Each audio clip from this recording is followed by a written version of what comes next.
Good morning. If you'd like to turn to your Bibles, we'll be in the book of Hebrews today. It'll all be on the screen. We'll jump around some, so I won't give you a specific spot. But we're going to look at what it is to persevere.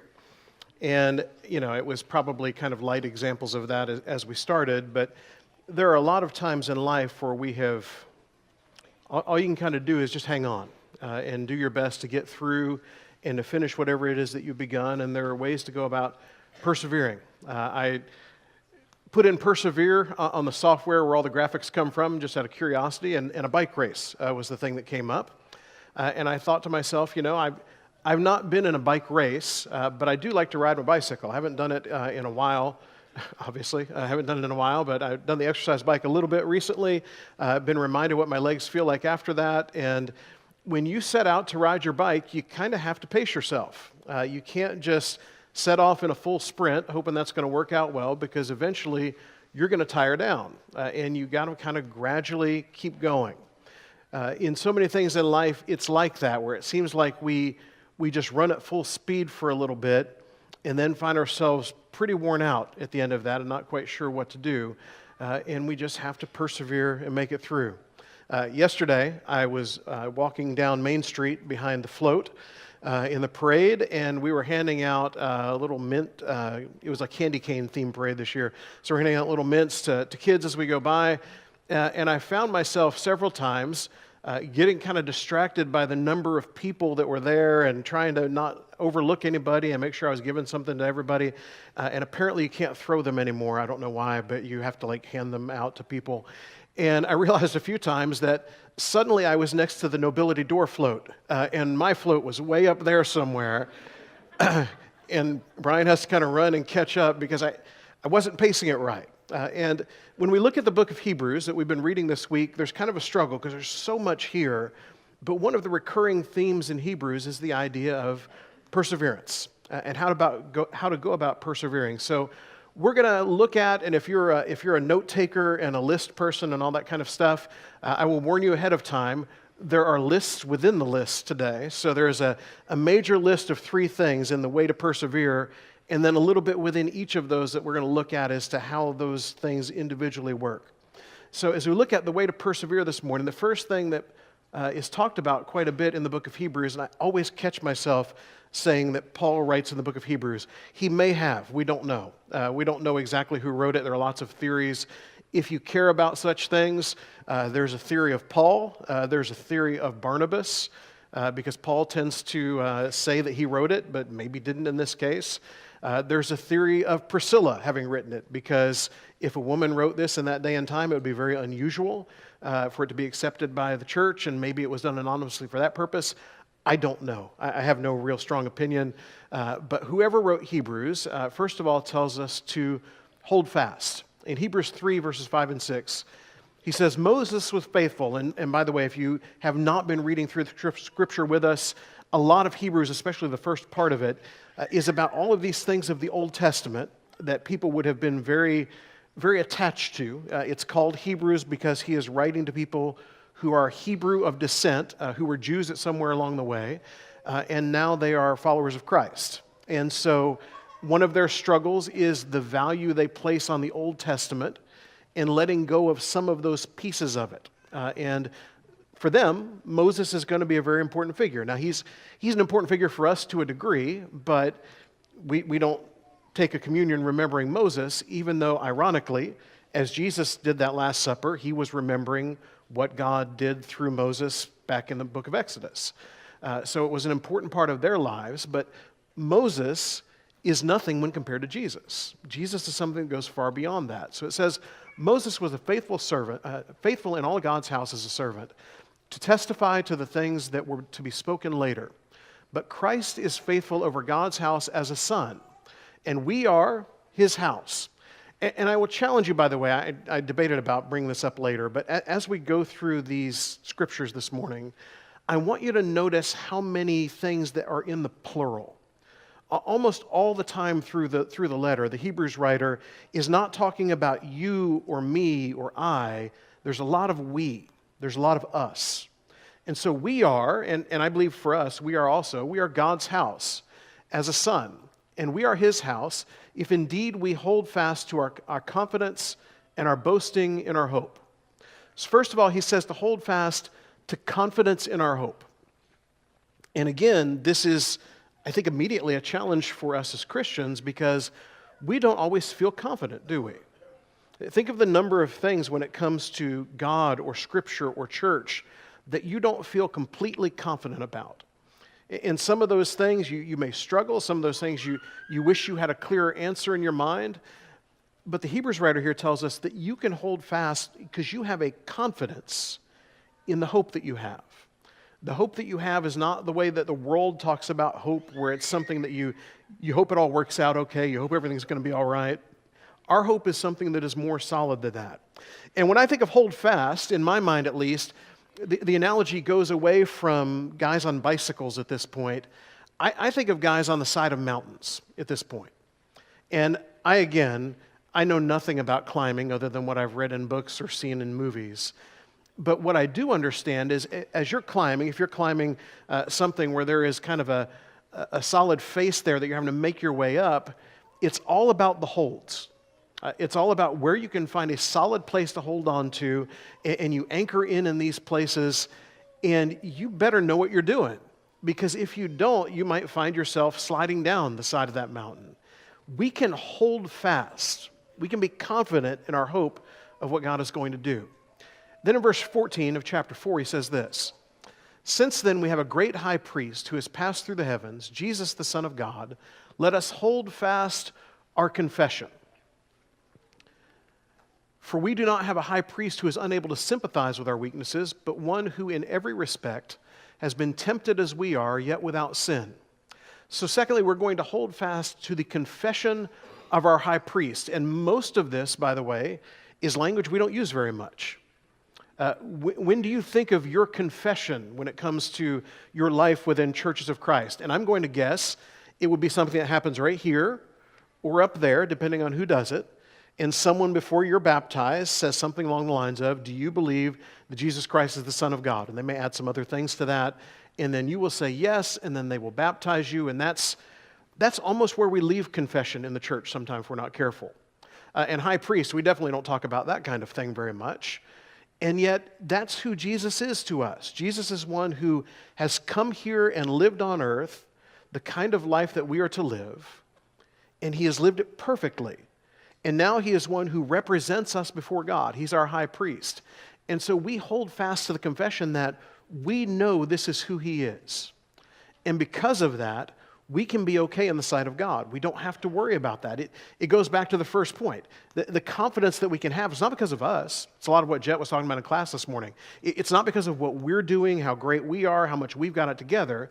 It's because of what he is doing in us, for us, through us.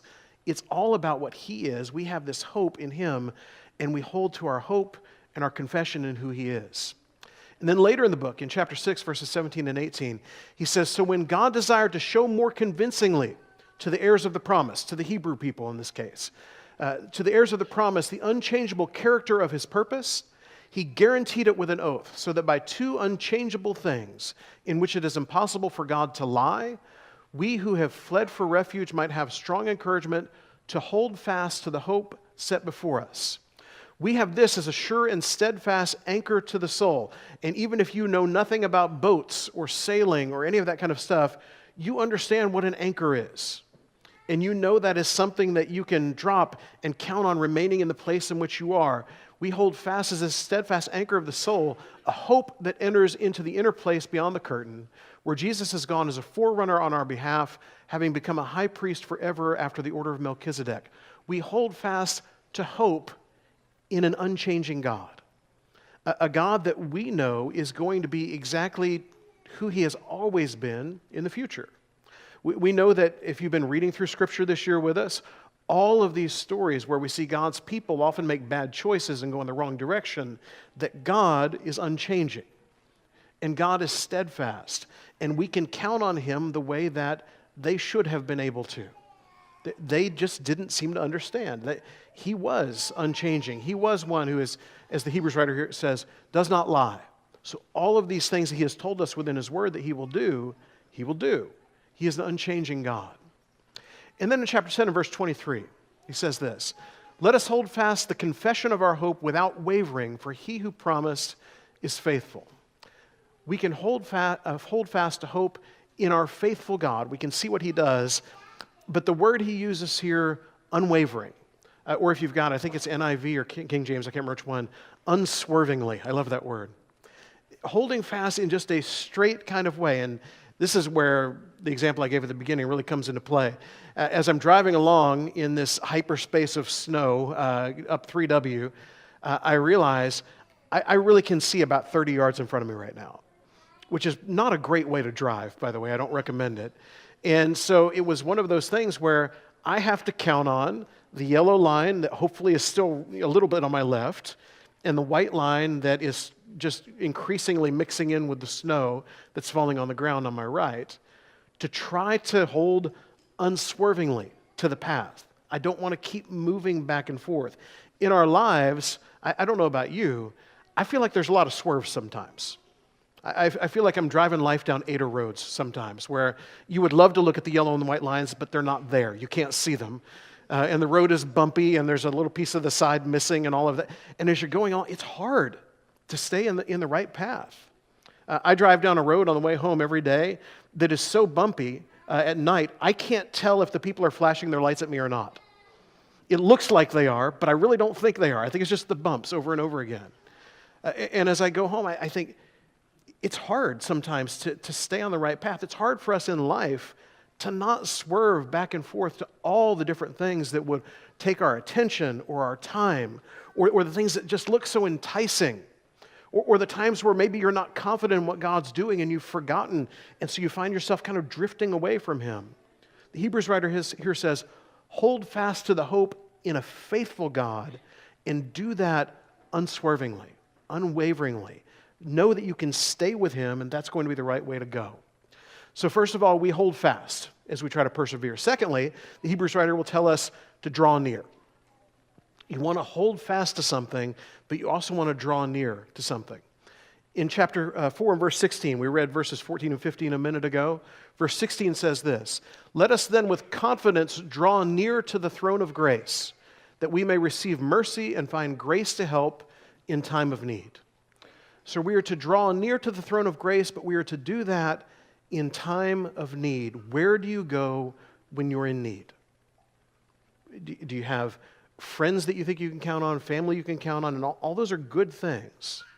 Do you go to your savings when you're in time of need? Do you go...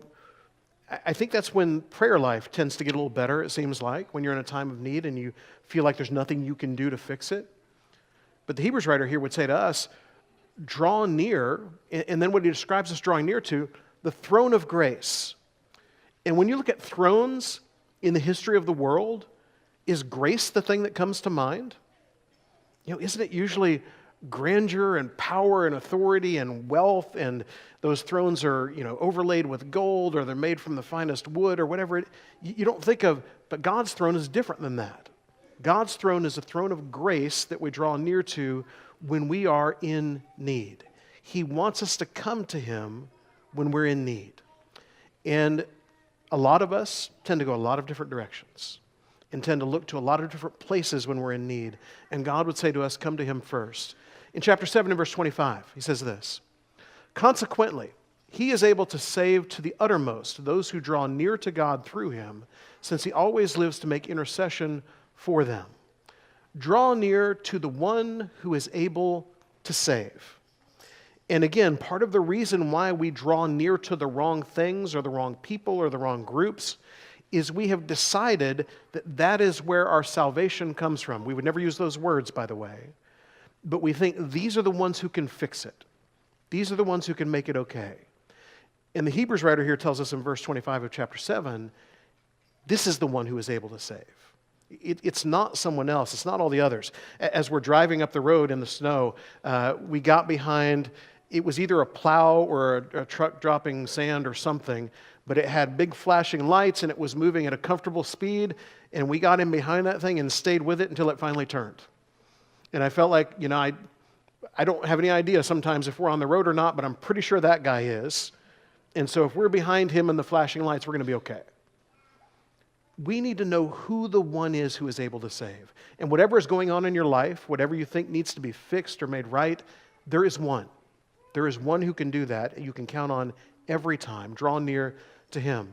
In chapter 10, starting verse 21, he says this, "Since we have a great high priest over the house of God, let us draw near with a true heart and in full assurance of faith, with our hearts sprinkled clean from an evil conscience and our bodies washed with pure water.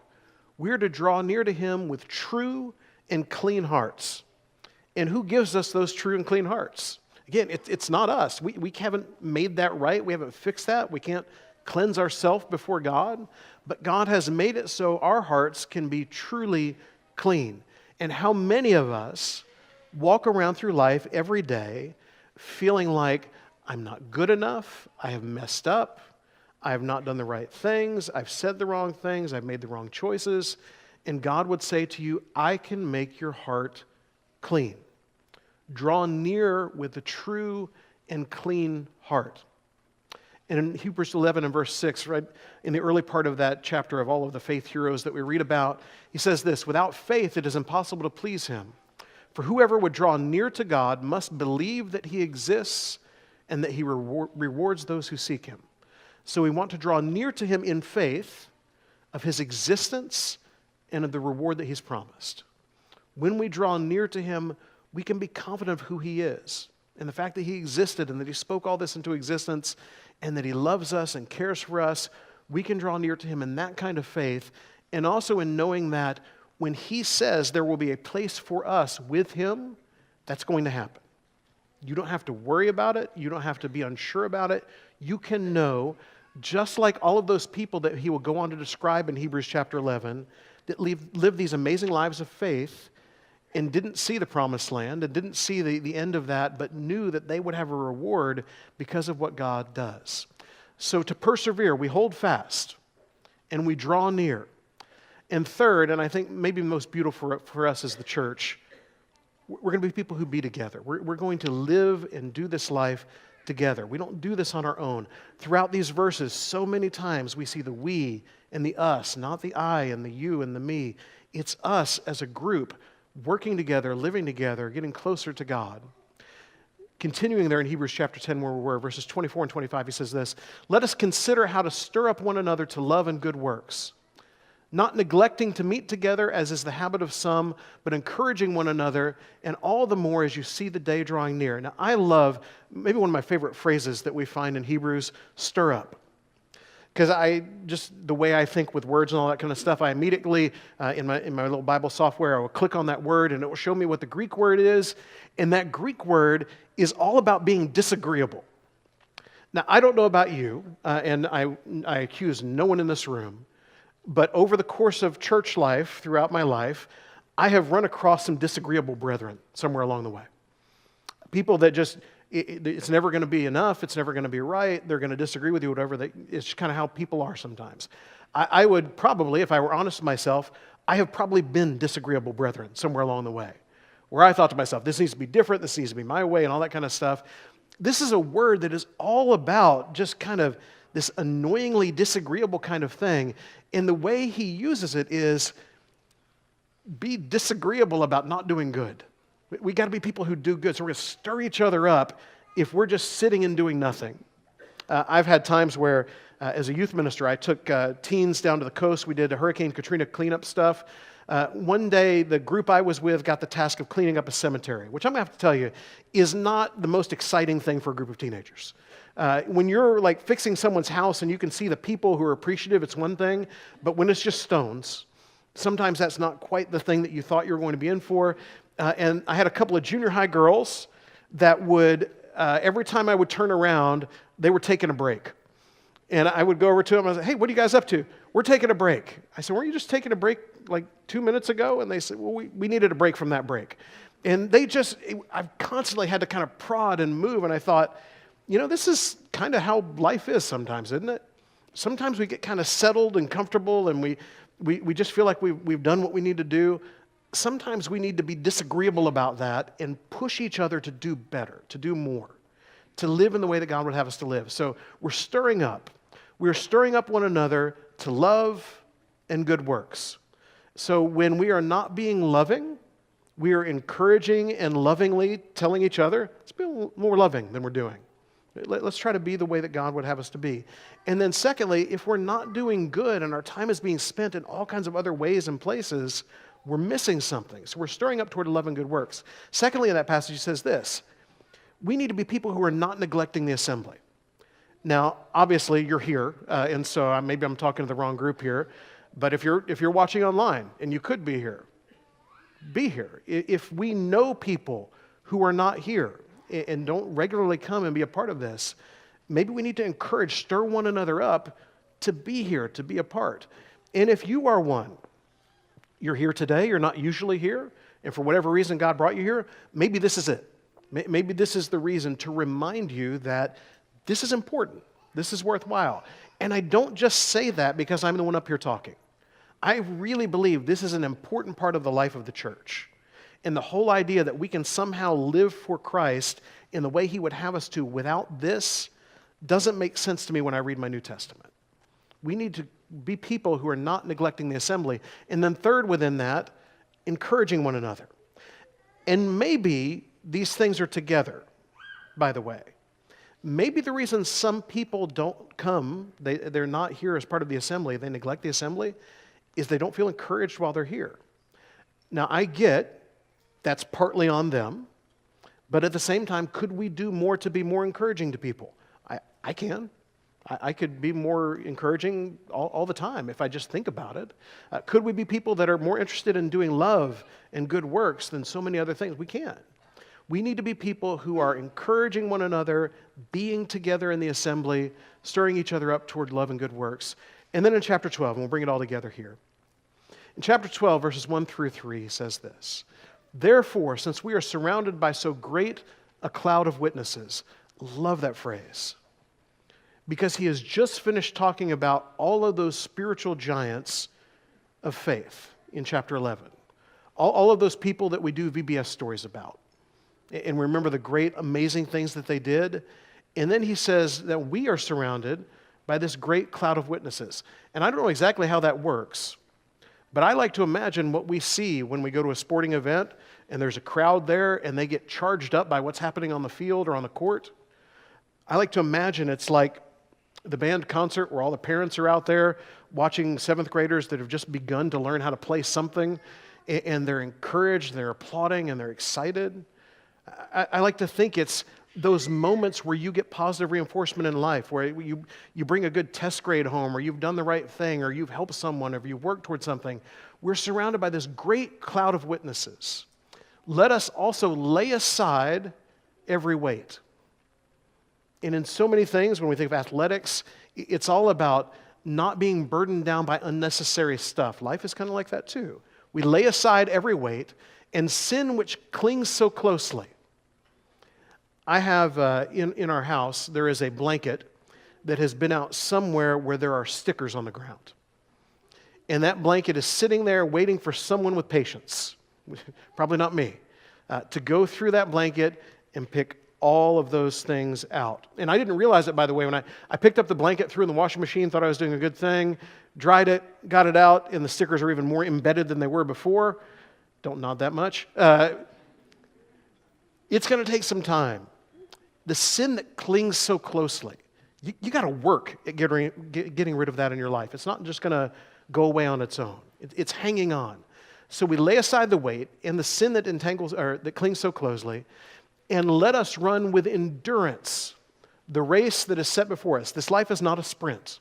We're running with endurance, looking to Jesus, the founder and perfecter of our faith. Jesus is, if I could use just a really basic, crude analogy that I've already used, he is that truck in front with the lights keeping you on the road.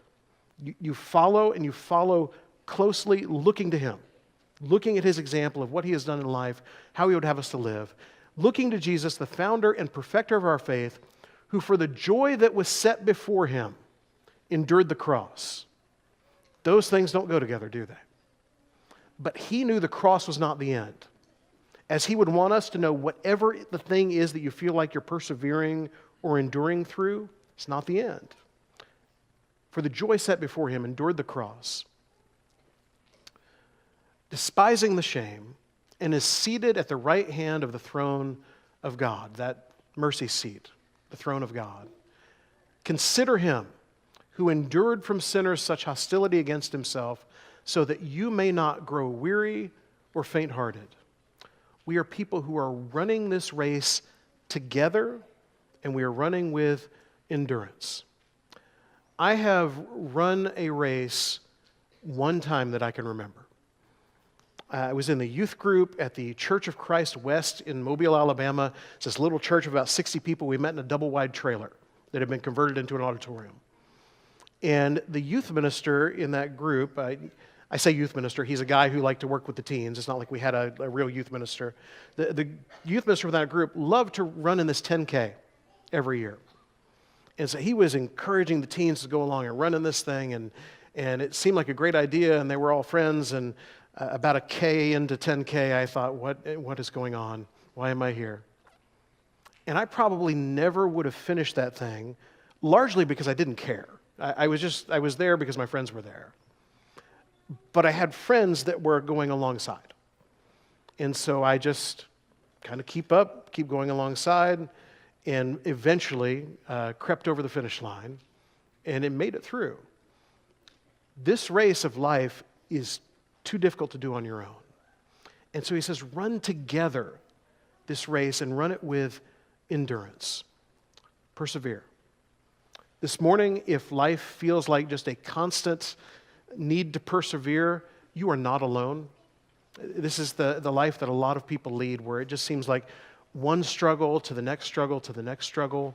And sometimes life is that way, and I get it's not fair, and I get it's not fun, but I think we serve a Savior who understands, who has lived a very difficult life, and yet saw the joy that came with the cross and that comes with the reward. This morning you feel like giving up, don't give up. Continue on running this race, and if you feel like you're in it alone, it does not have to be that way. You have people to run alongside you. Today, if you need to come to Him for the first time, you can do that, and you can live this life with more meaning than you ever have before, and you can come to the one who has the power to save you.